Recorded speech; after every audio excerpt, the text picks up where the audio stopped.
สรุปเวลาอันมีอันอยู่อันเพิ่นขายเครื่องอยู่ใต้ดินแม่นบ่แม่นเอ้าบัดนี้ฝนตกน้ำสิบ่ไหลลงมันสิบ่ท่วมเพิ่นบ่ลู อ๋ ก อแม่ว่าฝนตกย่านน้ำท่วม เอ้ามันอยู่ใต้ดินเนาะก็ต้อง ก็แม่นอยู่ น้ำสิท่วมสิ มันบ่แม่นร้านขายเครื่องซื่อๆเลยแม่มีรถไฟฟ้าพร้อม เอ้ามันสิลงได้จังไดรถไฟฟ้าน่ะอยู่ใต้ดินผู้แม่บ่เชื่อดอกแม่อยากลงไปเบิ่งเดียวนี่น่ะ อันนี้กับ กับจำเพิ่นมาเอาบุญคือบุญอยู่บ้านเฮาเนาะ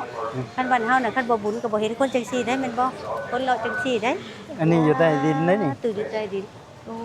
บ่ก็เป็นตาท่องเที่ยวเป็น ส ตา วัสดีครับสวัสดีครับพี่ๆ FC เบาขี้หลังซาแนลสวัสดีท่านผู้ชมทุกท่านนะครับวันนี้ผมอยู่ที่แยกอโศกเนาะก็มากับแม่ยายหรือว่าแม่ของน้องมิมี่นะครับ ซึ่งก็พาแม่มาเห็นความเจริญของประเทศไทยเนาะเพิ่นก็อยากเห็นอยากมาเบิ่งในครั้งหนึ่งสบายดีแม่สบายดี สบายดีค่ะสวัสดีค่ะสบายดีเด้อพี่น้อง FC กับแม่ก็มากรุงเทพเดือนกว่าแล้วเนาะ แม่น กับลูกก็ยังไม่ได้พาเที่ยวนะครับก็ได้ก็ทำงานนะครับ วันนี้ก็ได้พาแม่มาเดี๋ยวแล้วดีลูกสวัสดีลูก สวัสดีสวัสดีสวัสดีสวัสดีนะอีร้อยคนทำงามนี่สวัสดี สวัสดีลูก สวัสดีหนูหลาน อยากจะดืนออกไปทั้งหมู่เลยลูก มากับหลานเนี่ยยายมากับหลานหน่อยเนาะวันนี้อยู่ที่อันนี้เพิ่นเลยอยาก อยู่ใช้อันนี้นะ แยกอโศกเลยแม่ โอ้ มาเห็นครั้งแรกเลยนะได้แม่ ตื่นเต้นหลายเนาะ ตื่นเต้น นี่คือหลาย แล้วก็งามรถก็หลาย คนคือสิมีรถเพื่อน1 2 3คันเนาะคือสิรวยถึงเนาะ รวยขักรวยเนี่ยได้แม่ ก็สิมารวยบางแน่รถนะหลายแต่คือเส้นกับ พูดแม่มองไปทางคุณแม่ถนนเพิ่น เปิดรถหลายขนาดเพิ่นมีรถขนาดเนาะรถขนาดหลายลีแล้วรถหลายนี่เนาะหลายลีแล้วคือเส้นกับ ห้อยเฮือนหนึ่งบางคนเพิ่น มีละจัก มี คัน 2คนเพิ่นซื้อ3คันก็มีได้แม่ เพิ่นรวยลีเนาะคือว่าเพิ่นมีเงินมี บ้านเฮากว่าจะได้รถคันหนึงบ่ง่ายเนาะ ได้ง่ายแล้วเพื่อสิได้คันเบิ่งแน่รถนั้นซับเส้นกับปุ้นผู้จะแม่นมันหลาย อันนี้ก็คือว่ายานที่เจริญได้แม่ เจริญขนาดเนาะเจริญ เจริญแห้งอันนี้อ้อมอยากย้อนแสง แม่ก็บ่เคยเห็นแล้วรถ งามบ่แม่เห็นแต่ทางเทิง งามโอ้สวยงามมีแต่ อันนี้มันรถไฟฟ้าได้แม่ นี่ รถไฟฟ้า อันนั้นได้ฉันเป็นมันเอิ้นว่าหยังอันนั้น อ๋อก็เป็นบ้านเฮาโทรทัศน์แล้วเนาะ โทรทัศน์แล้วก็ตึกใหญ่บ่นั่นน่ะ ตึกใหญ่หรือว่าคอนโดเพิ่น จะเป็นบริษัท แต่แม่เห็นกับตาแบบนี้นี่แม่เชื่ออยู่ว่าในใต้ถนนบ่อนนี่สิมีอัน มีหยัง มีร้านค้าเปรียบเสมือนเมืองใต้ดินหน่อยไหน มันสิไปอยู่ได้แนวใดอยู่ใต้ดินคุณ มีรถไฟฟ้าพร้อมได้แม่ แม่มีติแม่บ่เชื่อเด้อ มีอีหลีเลย มีบ่เอาบัดนี้ได้สรุปเวลาอันมีอันอยู่อันเพิ่นขายเครื่องอยู่ใต้ดินแม่นบ่ แม่น เอ้าบัดนี้ฝนตกน้ำสิบ่ไหลลงมันสิบ่ท่วมเพิ่นบ่ อ๋อแม่ว่าฝนตกย่านน้ำท่วม เอ้ามันอยู่ใต้ดินเนาะก็ต้อง ก็แม่นอยู่ น้ำสิท่วมสิ มันบ่แม่นร้านขายเครื่องซื่อๆเลยแม่มีรถไฟฟ้าพร้อม เอ้ามันสิลงได้จังไดรถไฟฟ้าน่ะอยู่ใต้ดินผู้แม่บ่เชื่อดอกแม่อยากลงไปเบิ่งเดียวนี่น่ะ อันนี้ก็พาแม่เนาะบุกพิสูจน์ความจริงบุกให้เห็นความเจริญเมืองไทยเนาะ แม่น ที่ว่าบ้านเฮาบ่เคยมี โอ้ มาเห็นครั้งแรกก็อยากเบิ่ง อยากเบิ่งแต่ว่าลูกเว้าสิฟังว่ามีอันรถอยู่ใต้ดินน่ะเพิ่นขายเครื่องอยู่ใต้ดิน แม่บ่เชื่อ สิไปอยู่ได้จังได๋แม่ว่าอยู่ใต้ดินพุ่น เพิ่นเก่งนะแม่เพิ่นเฮ็ดเมืองใต้ดินก็ได้ เพิ่นไปเฮ็ดสร้างได้จังไดเนาะเพิ่นคือเก่งแท้ ครับ แม่อยากลงไปเบิ่ง คันบ่เห็นอันนี้นี่ก็คือสิบ่เชื่อแล้วแม่เนาะแค่ยังสิบ่เห็นก็ บ่เชื่อแม่บ่เชื่อ ไป พาลงไปเบิ่งได้อลูก มื้อนี้ก็สิพาแม่ไปเบิ่ง อยากเบิ่ง แต่ว่าถนนเพิ่นนี่กว้างคักบ่แม่ กว้าง จักเล่น กว้าง จักเล่น มัน น่ะ แม่น3เหรียญพุ่นบ่ลูก ไม่3เลนจังได๋โอ้โห ใช่จักเหรียญนั่นน่ะ เกือบ10ผูก 10พุ่นบ่ 8เลนน่ะ ผูกรถไปได้หลายแถวเนาะผูก แม่น เป็นแถวไปแถวมัน แถวไปแถวมัน เจริญหลาย8แถว หน้าเบิ่ง ก็แม่นไหลเป็นแถวกะ หน้าเบิ่งหน้าชมเป็นตาเบิ่งเป็นตาแย่งเป็นตาเบิ่งจะอาบน้ำตาในตานี่มันเป็นตา แล้วก็รู้สึกปลอดภัยเนาะแม่ขึ้นมาอยู่ข้างบนบ่ต้องย่างข้างล่าง แม่น ไปแม่พาไปทางผมสิพาไปทางนี้นี่ อันนี้ นี่ทางฝั่งนี่ก็ อันนี้เพิ่นสร้างไว้เฮ็ดหยังอันนี้สร้างไว้ให้คน อ๋ออันนี้กับสี่แยกบ่อยคนลงไปเดินร่วมกับรถ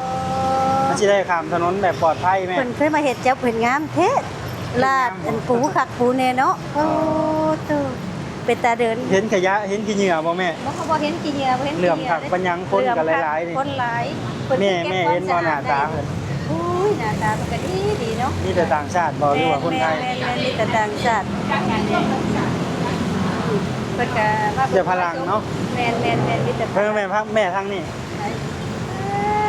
แต่รถน่ะนะจะบ่หลายแต่หลายถึง ออนซ้อนเนาะ ออน ร ซ้อ ถ นออนซ้อนเพิ่นจะมาได้เงินซื้อรถแต่เนาะ ข้าบ้านเฮานี่เรือนหลังหนึงมีรถใหญ่บ่แม่ ก็มีกับ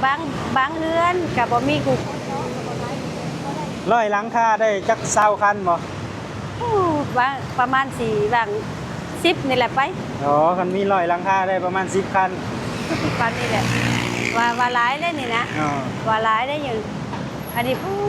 ยน่าจะอ่อนแท้จะ เพิ่นหลายอีหลีเนาะ แม่คอยเบิ่งหาหุ้นขาวหุ้นอยู่เบิ่ง ขาวหุ่งอยู่แม่ เอ ว่า ออู้ เพิ่นก็เดินสะดวกสบายเนาะไป สะดวกสบาย ไปเล่นมัน แม่นเฮาก็มาคอยอยู่นี่โอ้ยน่าเบิ่ง รถหลายกับถนนเพิ่นกว้างเนาะ แม่น ไปย่างก็ทั้งคุณแม่ จะเป็นเพิ่นเฮ็ดจบเป็นงามเนาะเป็นนักท่องเที่ยวต่างประเทศต่างชาติ เวลามากับสาวเพิ่นเนาะให้สาวเพิ่นอยู่ข้าง เพิ่น ห ก็ ลัง เป็นตาเบิงตาชมและตายางเล่นและนี่ปลอดภัยอีกแต่ ปลอดภัยได้ไหม ปลอดภัย เป็นระเบียบเลยแม่ เป็นระเบียบเบิ่งในรถนั่นก็เป็นระเบียบแท้ๆเนาะออกพร้อมกันเนาะถูกออกพร้อม ออกพร้อมกันเวินโหลด บ่ให้แม่ว่าคือเสียงกระปุ่นจังได๋ขาดคุณน่ะ คือปวงออกแต่หั่งบ่ แม่คือพวงลมหูนี่แม่ แม่แม่ คือพวงลมหูปึ๊บ โทรทัศน์เป็นเต็ม โทรทัศน์น่ะเพิ่นติดไว้จังได๋อันนั้นคือว่าเป็นโทรทัศน์เป็นติดไว้ให้คนเบิ่งบ่ล่ะว่า อีก 3-4 วันเนาะอีกบ่นานนะแม่ก็สิกลับบ้านแล้วมื้อนี้ก็เลยพามาเที่ยว อันเพิ่นอันก็ละทันเพิ่นว่าเป็นไม้ก้อนหยังอันนี้แบบให้คนเบิ่งคนชมบ่ เห็นพ่อแม่ ฮะ เห็นแบบนี้แทบบ่อยากเดินหนี แม่อยากเบิ่ง มันงามมันยัง งามเอ้ย มัน โท ยัง รทัศน์กับเบิ่งแน่น่ะ ตะลึงในตาในแบบหนึ่ง เบิ่งกะอาจหูอาจตา นี่เป็นเรื่องจริงนะครับพี่ แม่น ผมมาเห็นครั้งแรกก็เหมือนกันแบบ แม่น ยังอยากเบิ่งยังบ่อยากอิ่ม บ่ อะนะ บ่ได้อิ่มเบิ่งยามใดก็บ่เปิดบ่อิ่ม แม่น นั่นมึงดูเพิ่นเต้นเพิ่นหยังอันโทรทัศน์ที่เพิ่นตั้งไว้ให้คนเบิ่งบ่เลยว่าแบบใดอันนี้แบบว่า มันเป็นโฆษณาเลยแม่ เออ มันเป็นป้ายโฆษณาของ โฆ เพิ่น ษณาขายนั่นขายนี่ เพิ่นอาจสิขายเสื้อผ้าบ่ขายอัน คือทันสมัย กระเป๋าขายเข็มขัดใจแอวอีหยัง คนที่ทันสมัยแท้ประเทศคนนะบ่โอ้ยอยากขอประเทศจังซี่เนาะอยากความเจริญจังซี่หั่นนะอยากเบิ่งก็บ่เปิดบ่นายแม่นบ่ อ่า เห็นจังซี่แบบว่างดงามเดี๋ยวไปใส่ก็เห็นมื้อ แม่สังเกตบ่เห็นบ่ทางเพิ่นลง บ่เห็น รูป บ่เห็น ยังบ่เห็น บ่เห็น ยังบ่อยากเชื่อ แต่พวกลงหูยังเห็นหูมัน อันนี้จะว่าอยู่ใต้ดินมันสิไปได้จังได๋ พูดแม่พูดไปเดียวมีผม แม่บ่เชื่อเออเป็นสร้างกันยัง มี แม่น น้องมิมี่ก็ทำงานอยู่เนาะเพิ่นบ่ได้มาด้วย แม่นเปิดบ่ได้มาแล้วเพิ่นครับนี่นะนี่ทางยาง สะอาดเนาะแม่ สะอาดจะบ่เห็นขี้เหงื่อขี้ยุกเลยบ่เห็นทง คน หยก เดิน ทง ห ยา ลายๆก็ยังเหลื่อมมง แม่นอุ้ยหน้าเบิ่งหน้าส้มนี่นะจะอ่อนเนาะจะอ่อนเพิ่นพัฒนาได้หั่นนะ เก็บความเรียบร้อยเก็บความสะอาดได้ ดูถูกบ้านเจ้าของ บ่แม่น เนาะ บ่ แม่ แม่นเพิ่นบ้าน บ้านเฮาคนเดินหลายๆก็สิขี้พุ่นเนาะ ก็ขี้พุ่นนั่นแล้ว มันก็บ่ทันได้เจริญปานใดแม่น แม่น บ่ ว่าเฮายังบ่มีเงินสร้างคือเพิ่น แม่นแต่ว่าอยู่ที่ในเมืองมันก็สะอาดอยู่เนาะก็แม่นอยู่ไม่ได้อยู่บ้านนอก พุ่นแม่ทาง ตัวนั้นเนาะคนเดินน่ะเนาะ นี่นั่นแหละบ่อนรูเป็นผู้ลง น่ะ ไป ไปเบิ่ง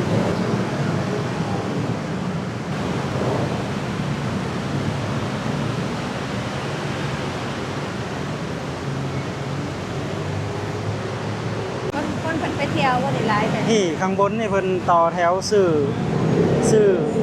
ก็แม่นบ้านเฮาเอิ้นปี้รถไฟ อ๋อ ใช่ไหม อันนี้เฮานี่สิชื่อหรือปีบ่ดิ แม่นชื่อปี้ก็แม่นเดวี่เพิ่นว่าเอิ้นตัวแม่ โอ้ ตัวรถไฟเขาต้องมาทางนี้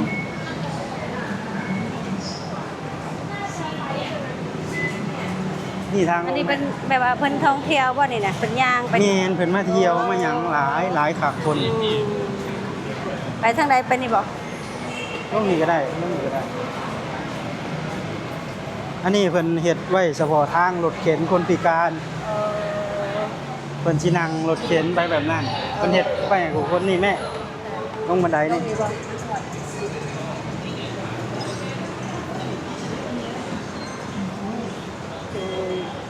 ตกใจเนาะ เนี่ยขยับมาฝั่ง นะ ต้องชิดซ้ายลงเธอใดก็ตกใจเธอนั่นเนาะ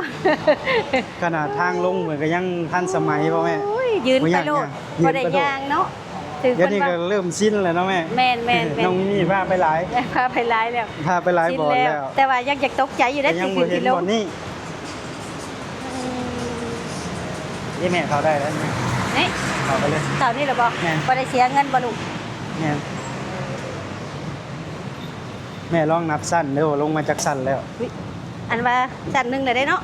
แม่น อุ้ยๆๆอันน่ะอันนี้นะเอาสิลงใต้ดินบ่นี่น่ะ อันนี้แหละแม่เอ้ย โอ้ ประเทศไทยเพิ่นสร้างฮอดเมืองใต้ดินได้แม่ โอ้ยจะแม่นเพิ่นเห็นแม่น่ะบ่เชื่อครับบ่เชื่อแน่เนาะบัดนี้สิเห็นกับตาแล้วบัดนี้มีชั้นสองเขาก็ชั้นหนึงได้เนาะเฮาลงมานี่เนาะ แม่น เออ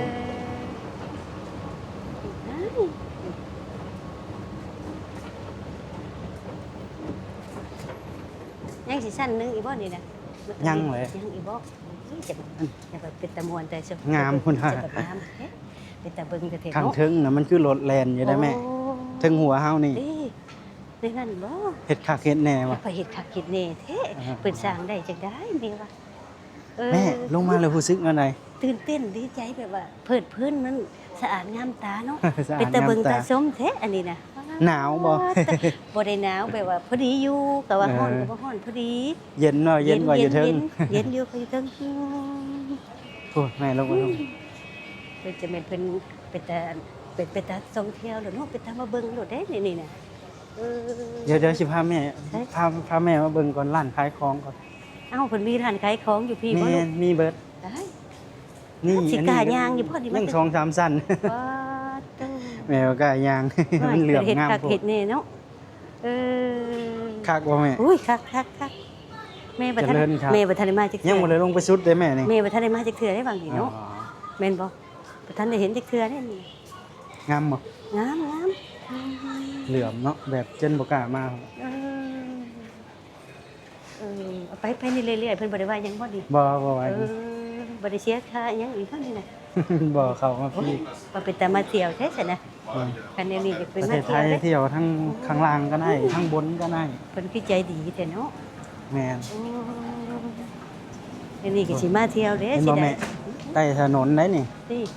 ได้สนุนบ่นี่นะ แม่นข้างๆถนนรถแล่นหลาย นี่ได้ ๆแม่น เออ ข้างล่างเป็นร้านกาแฟร้านอาหาร สร้างว่าเนาะ เฮ็ดคักเฮ็ดแน่เนาะ โอ้ยสิไปสร้างคักสร้างนี่แท้อันนี้น่ะบ่ได้เชื่อคันลูกบ่พาลงมาบ่ได้เชื่อได้นี่นะ แม่เห็นรอยน้ำซึมน้ำหัวบ่ บ่เห็นคิดว่าน้ำสิท่วมพุ่นแล้วนี่จะเป็นเพิ่นสิ เพิ่นเฮ็ดไว้อย่างดีบ่มี เนาะ น้ำเขาก็ได้ จะไปเฮ็ดจบเฮ็ดงามแท้อันนี้นะแม่บ่เคยเฮ็ดจักเทื่อบ่ได้มาจักเทื่อได้บางนี่น่ะเนาะ กระปะไว้นี่ออกได้บ่แม่ บ่จักทางไปทางมาโลดนี่โอ้ยจะแม่นเนาะจะมันจบ อย่าง งามเนาะวันนี้เนี่ยแต่โทรสั่นนี่บ่สั่นลุมสั่นลุมน่ะมีบ่ มีอีกแม่ เอ้ามี มี อี อี ก ก สิ ชั้นหนึง อันนี้มันสั่นหนึงถึงบ่นี่สั่นหนึงบ่นี่ แม่นชั้นหนึ่ง เออ อันนี้คืออยู่พื้นดินแล้ว โอ้บ่แม่คิดว่าอยู่ถึงประเทศนี่น่ะบ่ได้ว่าอยู่พื้นดินนะ ก็อยากคืออยู่ห่างทั่วไป แม่น อยู่เทิง แม่น ทั่วไป เออ บ่คิดว่ามันสิอยู่พื้นดินเนาะแม่ โอ้ย อ้าวมีเบิดเติมเงินบ่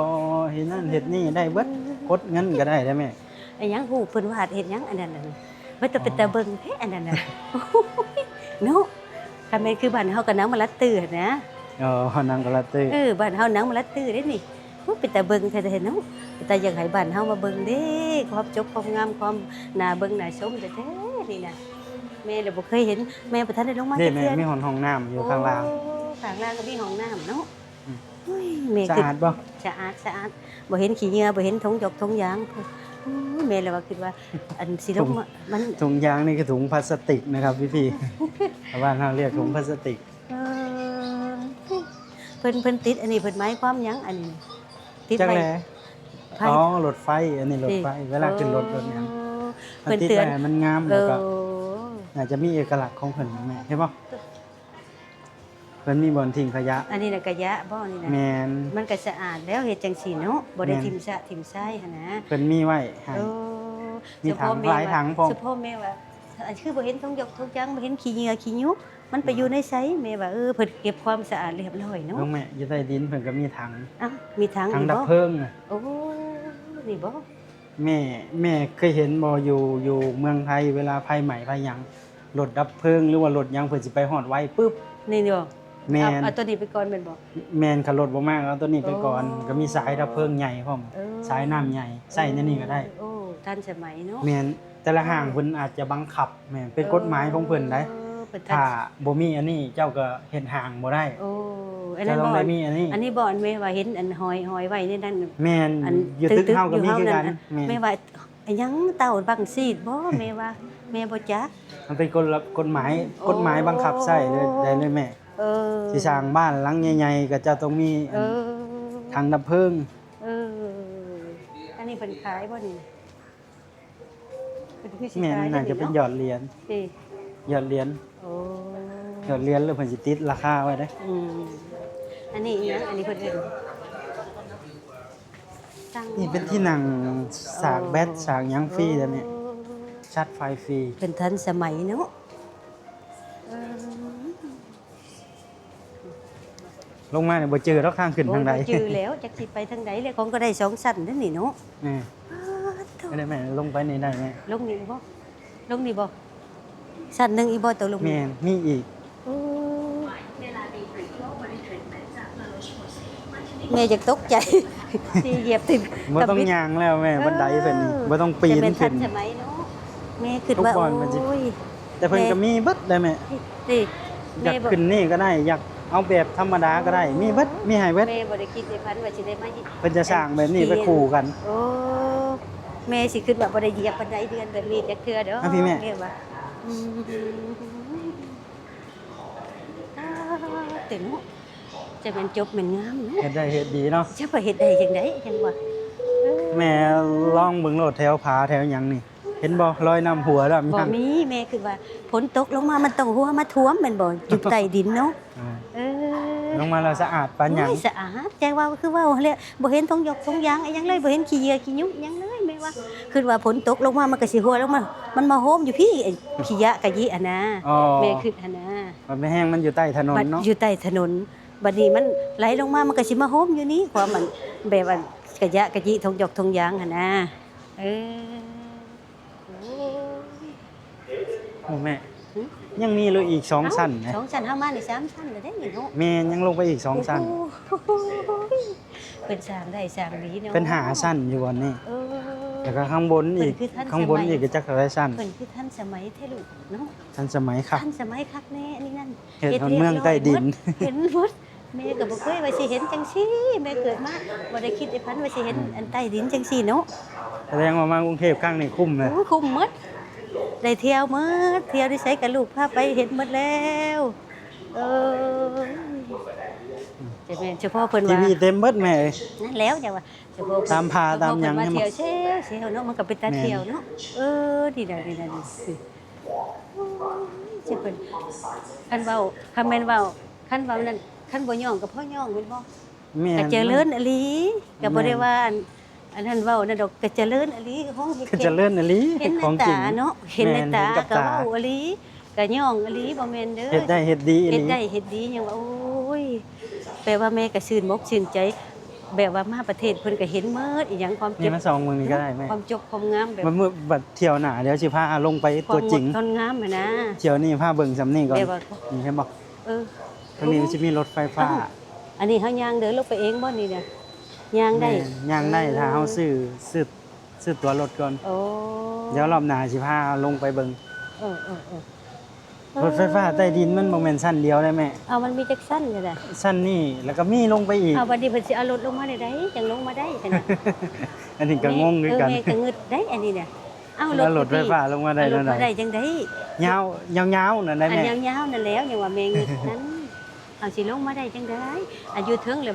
มาแล่นอยู่ในข้างอยู่ชั้นล่างนี่เนาะ แม่น ไอ้ซ้ำแม่คิดว่าน้ำสิท่วมแล้วแม่ว่าคือสิหกสิหยังมันยุกมันยะว่าซั่นแล้วมันสะอาด เบิ่งแม่คนสำเพิ่นมาเอาบุญบ่ เอาคน กับจำเพิ่นมาเอาบุญคือบุญอยู่บ้านเฮาเนาะคันบ้านเฮาน่ะคันบ่บุญก็บ่เห็นคนจังซี่ได้แม่นบ่คนเลาะจังซี่ได้ อันนี้อยู่ใต้ดินเด้นี่ ตื่นอยู่ใต้ดินโอ้บ่ก็เป็น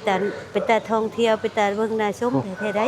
เพิ่นก็มาตัวเนาะมันก็เป็นตาเลาะตาหยังหั่นน่ะ มันเย็นพร้อม มันเย็นดีเป็นตาเบิ่งเนาะ เดี๋ยวเพิ่นก็บ่ได้ให้เสียเงิน นั่นแหละจังว่าโอ้ ไปขึ้นไปนี่แม่แม่มาเข้าแถวน้ำเพิ่น เข้าแถวบ่ แม่ บ่ต้องเข้าแถวก่อนบ่จังขึ้น แม่ เอออืมมาเท่าใดก็มันเป็นตาเสียวตาเบิ่งโลดนะเบิ่งนะไปข้างใดก็ได้บ่ยังอยากตกว่ายังอยากตกใจอยู่ได้ล่ะ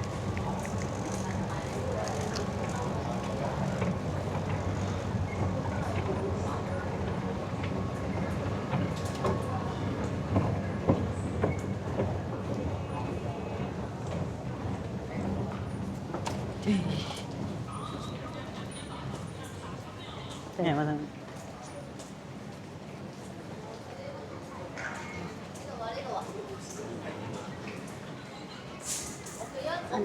อันนี้ก็คือเมืองตัวหนึงอีกเนาะ เชื่อจะเมืองหนึง เมืองหนึงอีกตัวนี้นั่นเอ๊ะ ลงมาก็น้ำไหลไผสว่างข้างล่าง แม่ เลย แม่ก็ว่า ไป อันแม่ ขึ้ คิ น ด ไป ว่าสิอึดอัดแบบว่ามืดอีหยังหั่นนะคิดว่าอยู่ข้างล่างหั่นนะ เข้าแถวขึ้น เข้าแถวอีกบ่ กว้างปานหยังเนาะบ้านเฮายังบ่กว้างปานนี้เด้เพื่อนเฮา อันแม่คิดว่าลงมาข้างล่างสิหันใจพื้นหั่นนะบัดแห้งเย็นเนาะ ยังเย็นขึ้นไปนี่จะสิฮ้อนแล้ว ฮ้อนบ่ขึ้นบ่อันนี้เฮาขึ้นเทิงบ่บัดนี้น่ะ แม่นขึ้นทางเก่าได้นี่ ขึ้นทางกลับบ่ลูกเออ ทางเก่าเฮาลงมา อันนี้นั่น แม่นเดี๋ยวสิบอก ตะโกย แล้วขึ้นไปเดี๋ยวสิให้แม่พาให้พี่น้องทางบ้านเฮาได้มาเบิ่งมาชมว่าทางล่างมันมีของจริงอีหลีมันบ่ได้ตัวตอนแรกคิดว่าลูกหลอก เออ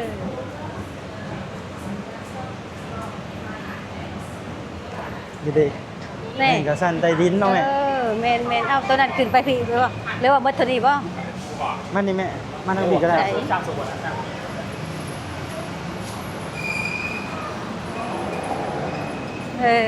ขึ้นมาแล้วนี่เนาะ แม่น เออ มาเบิ่งนี่แม่มาเอามาเบิ่งนี่